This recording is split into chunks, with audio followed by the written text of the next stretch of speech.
আল্লাহর রসুলকে নিয়ে যেভাবে মিথ্যা বলেন আল্লাহ, সেই হিসাবে জামায়াত ইসলামকে নিয়ে সকাল বিকাল মিথ্যা বলে, এটা তো আরো তুলনামূলক আরো ফজিলতপূর্ণ বিষয় হওয়ার কথা, তাই না? জামায়াত ইসলামকে বলে ধর্ম ব্যবসায়ী, অথচ আল্লাহ বলেন কারা ধর্ম ব্যবসায়ী?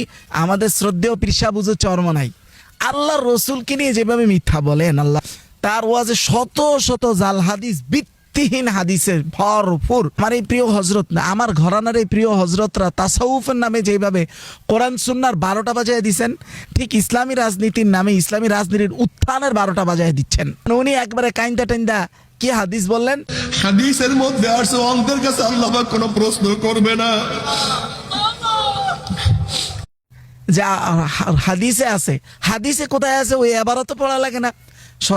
সচরাচর প্রত্যেক কথায় কথায় হাদিসের এবারত পড়বে, বা হাদিসটা কোথায় আছে, কে রাউই অথবা কত নাম্বার হাদিস, এগুলো তো বলার অভ্যাস নাই।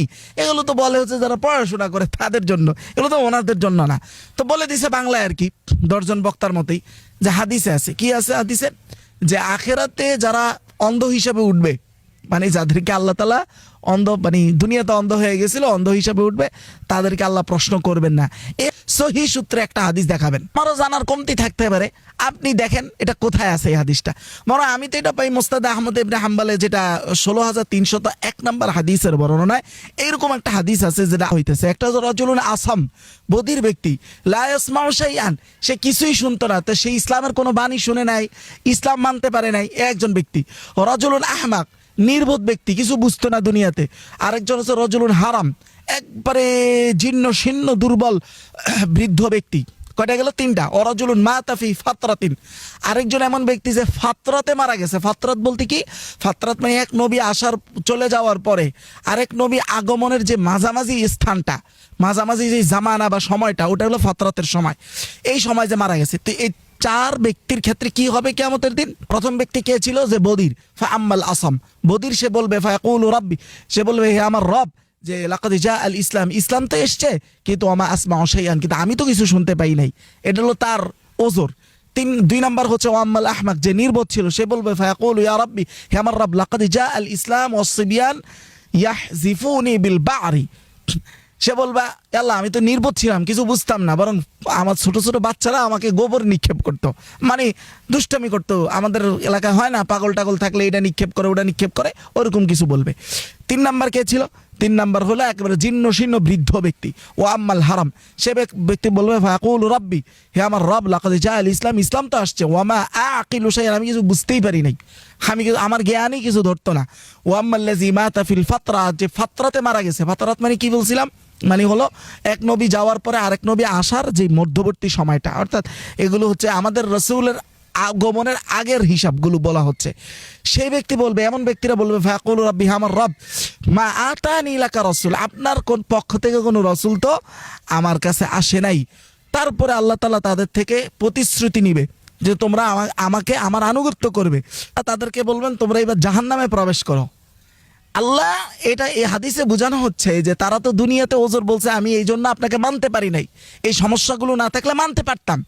তখন আল্লাহ বললে ঠিক আছে মানতে পারো না, এখন জাহান্নামে প্রবেশ করো, মানে তুমি আমার আদেশ কতটুকু পালন করতেছো এখন পরীক্ষার হবে।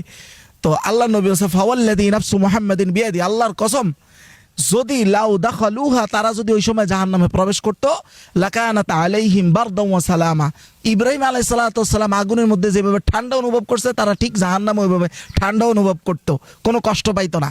তো আল্লাহ এই হাদিস দ্বারা বোঝা যাচ্ছে যারা দুনিয়াতেও আসলেই কোনো ওজর প্রাপ্ত, তাদেরকে পর্যন্ত আল্লাহ তাআলা আখিরাতে গিয়ে আবার পরীক্ষা করবেন। যাদের পরীক্ষা দুনিয়াতে পূরণ হয় না, তাদের পরীক্ষাটা আল্লাহ তাআলা আখিরাতে পূরণ করার চেষ্টা করবেন, যেটা মুস্তাদ আহমদের হাদিসের মধ্যে স্পষ্ট। তাহলে আপনি কোথায় পাইলে যে একজন অন্ধ হয়েছে দেখে আল্লাহ তাকে জিজ্ঞাসাই করবেন না? এটা তো এই হাদিসের মজমুনের বিরুদ্ধে যাচ্ছে। কোথায় পাইছে উনি এই হাদিস? আল্লাহ জানে। যেমন ইবনে মাজার একটা হাদিস আছে, 2041 নম্বর হাদিস, যে হাদিসের মধ্যে রাসূলুল্লাহ বলেছেন, আয়েশা থেকে বর্ণিত, 3 ব্যক্তির থেকে আল্লাহ কলম উঠে নেন, মানে 3 ব্যক্তির কোনো অপরাধ লেখা হয় না। কার কার? রুফি আল কালাম আন সালাসা আনিন নাইম হাত্তা ইয়াস্তা, এর মধ্যে প্রথম হচ্ছে যে ঘুমন্ত, যতক্ষণ না সে জাগ্রত হয়, ঘুমাইলেও তো মনে চোখে দেখে না, ওদিকে ওইটাতে তাউইল করে আনছে কিনা আল্লাহ ভালো জানে। জামায়াত ইসলামকে বলে ধর্ম ব্যবসায়ী, অথচ আল্লাহ বলেন কারা ধর্ম ব্যবসায়ী? সূরা বাকারার 79 নম্বর আয়াতে বললেন ফাওয়াইলুল লিল্লাযিনা ইয়াকতুবুনাল কিতাব, ধ্বংস তাদের জন্য যারা আল্লাহর বাণী তারা নিজের হাতে লেখে আর বলে এটা আল্লাহর পক্ষ থেকে।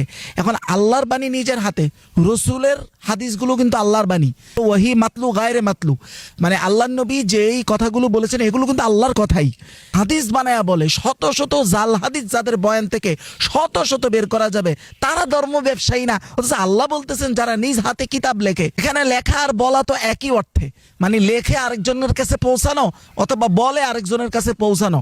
আল্লাহ রসুল নিজে বলেছেন যে ব্যক্তি আমার নামে মিথ্যা বলল হাদিস ইচ্ছাকৃতভাবে ফালিয়াতাবাওয়া মাকআদাহু মিনান নার, সে যেন তার স্থান জাহান্নামে করে নিল। অথচ ওনারাই সেই মানুষ বলবেন যে জামায়াত ইসলাম ধর্ম ব্যবসায়ী। জামায়াত ইসলাম ধর্ম ব্যবসায়ী না, যারা জোট ভাঙছে মূলত সিটের জন্য।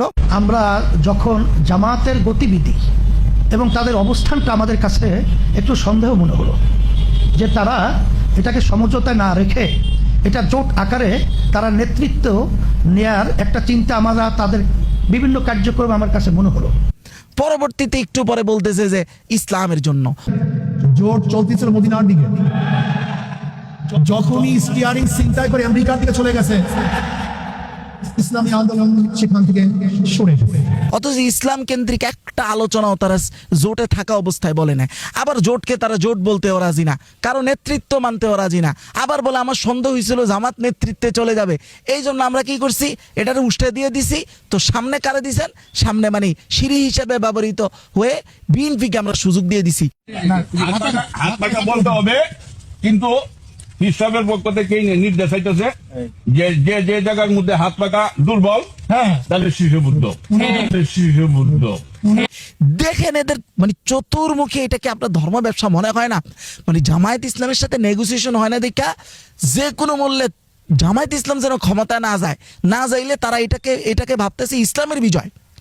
আবার একই লোক তার মুরিদরা বলতেছে যে পিসা হুজুর থেকে নির্দেশ আসতেছে যে এই জায়গায় ইয়ারা দুর্বল, মানে চরমনাই দুর্বল, ওই জায়গায় যেন বিএনপিকে ব্যাকআপ দেওয়া হয় আনঅফিসিয়ালি। আপনি হাতে করে গণেন যে এদের এই সামান্য সময়ের মধ্যে এদের অবস্থার পরিবর্তন কত দিকে হয়েছে। প্রথমে তারা বলছে এটা জোট না, কেউ জোট বলবেন না, এটা আমাদের সমঝোতা। আবার এখন বলে যে এই জোটের ইয়াতে ছিল, নেতৃত্বে ছিল শায়েখে চরমনাই, সেটাও মিথ্যা কথা। প্রথমেই তারা বলছে কেউ নেতৃত্বে না। সরমানা পিসা হুজুর যখন ওয়ান বক্স পলিসি আনে, আমরা কওমি উলামা কেরাম কি জানি একটা উদ্ভাবন করে ফেলছে, খুব খুশি হয়েছিলাম।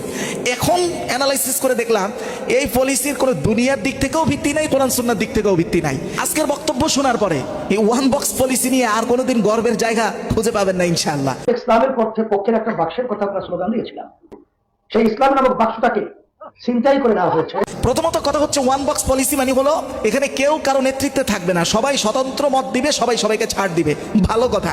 একটা আয়াতের দিকে তাকান তো, আল্লাহ তাআলা বলতেছেন যে যদি এই জমিনে এই আসমানে যদি দুইজন খোদা থাকতো দুনিয়া ধ্বংস হয়ে যেত। কারণ দেখেন দুইজন খোদা থাকলে দুনিয়া ধ্বংস হয়ে যেত, যেহেতু দুনিয়া ধ্বংস হয় না তার মানে খোদা একজন, সিদ্ধান্ত দাতা একজন, এই জন্য ধ্বংস হয় না। এখন এই ব্যক্তিরা যে একত্রিত হয়েছে রাজনৈতিক সিদ্ধান্তের জন্য, রাজনীতি হলো এমন একটা ময়দান যেখানে অনেক সময় তন্মগত সিদ্ধান্ত প্রয়োজন। এই সিদ্ধান্তটা কে দিবে? সবাই সবাইকে ছাড় দিবে। ধরুন একটা বিষয় আপনারও চাহিদা আমারও চাহিদা, মানে কে চাহিদাটা ছেড়ে দিবে? চাহিদা একই চাহিদা আপনারও আমারও, মানে এটা কে ছাড়বে, কে কাকে ছাড় দিবে, এই সিদ্ধান্তটা কে নিবে? আমরা অনেকে মনে করি মাসওয়ারা ইসলামে একটা জিনিস, কিন্তু আমরা এটা জানি না যে ওই মাসওয়ারা 10 জনে 10টা মত দেওয়ার পরে চূড়ান্ত সিদ্ধান্ত কিন্তু একজনে দেয়। চূড়ান্ত সিদ্ধান্ত কিন্তু 10 জনেরটাই সবসময় হয়, বিষয়টা তা নয়। আল্লাহ তাআলা সূরা আলে ইমরানের 159 নম্বর আয়াতে স্পষ্ট নবীকে বলছেন ওয়াশাউইরহুম ফিল আমর, হে নবী আপনি সাহাবীদের সাথে পরামর্শ করেন, কিন্তু সিদ্ধান্ত আল্লাহ বলেন ফাইদা আযামতা, এক বচনে বলেছেন যখন আপনি কোনো সিদ্ধান্তের উপর উপনীত হবেন ফাতাওয়াক্কাল আলাল্লাহ, আল্লাহর উপর আপনি তাওয়াক্কুল করেন, তার মানে সিদ্ধান্ত দাতা এখানে একজন। আমরা অনেকে মনে করি মশওয়ারার মধ্যে অধিকাংশ মানুষ যেটা বলবে এটাই মনে হয় সিদ্ধান্ত দিতে হয়, বিষয়টা মনে এরকম, মোটেও এরকম না। যিনি সিদ্ধান্তদাতা আমির থাকবেন, হয় তিনি অধিকাংশটা যদি ভালো মনে করেন সিদ্ধান্ত দিবেন, কম অংশেরটা যদি ভালো মনে করেন সিদ্ধান্ত দিবেন। এমনও হতে পারে 2 জনেরটা বাদ দিয়ে তিনি তৃতীয় কোনো সিদ্ধান্ত দিবেন। তাহলে মশওয়ারা কেন? মশওয়ারা হলো ওনার কাছে যেন কোনো দিক অস্পষ্ট না থাকে, সবগুলো দিক যেন উঠে আসে। আল্লাহ তাআলা স্পষ্ট সূরা আনামের 116 নম্বর আয়াতে বলতেছেন ওয়া ইন তুতি আকসারা মান ফিল আরদি ইউদিল্লুকা আন সাবিলিল্লাহ, হে নবী আপনি যদি সবসময় এটাকে মূলনীতি বানান যে অধিকাংশ পৃথিবীর মানুষ যেটা বলবে সেটাই মানতে হবে, তাহলে সেটাই আপনাকে আল্লাহর পথ থেকে বিচ্যুত করে নিবে। শুধু তাই না, আবু দাউদের 2608 নম্বর হাদিসে যেখানে রাসূলুল্লাহ এই কথা বলতেছেন ইজা খারাজা সালাসাতুন ফি সাফারিন, তোমরা তিনজন মানুষও যদি কোনো সফরে বের হও, সফর রাজনীতি হলো এই ময়দানের সব থেকে পিচ্ছিল রাস্তার সবচেয়ে ক্রিটিক্যাল সফর। সাধারণ সফরের কথা রাসূল বলছেন, মাত্র তিনজন বের হইছো, ফালিউ আমিরু আহাদাহুম, তিনজনের একজনকে তারা যেন আমির মেনে নেয়, অর্থাৎ একজনকে নেতা মেনে নেয়। তাহলে তিনজন মানুষ রাস্তায় বের হয়েছে হাঁটতে, সেখানেও যদি রসুল একজনকে আমির বানাইতে বলে, রাজনীতির মতো এমন একটা পিচ্ছিল জায়গা উনি চলবেন, কারোর নেতৃত্ব মানবেন না। এই যে সব জায়গায় যে পীরগিরি, এইটার কারণে ভালো একটা ফিসলা খাইছেন। যে মাজায় যে ব্যথা পাইছেন, ব্যথা পাইয়া বলে যে মানুষ আমাকে গ্রহণ না করলে আমি তো জিম্মা থেকে মুক্ত হইলাম। আমরা ওনাদের বিদ্বেষী না, আমরা চাই তিনারা আমাদের যোগ্য নেতা হয়ে আসুক। এই সকল অযোগ্যতা নিয়ে আমাদেরকে সহ বারবার এই ফিসলা খাওয়া, এইটা আমরা চাই না।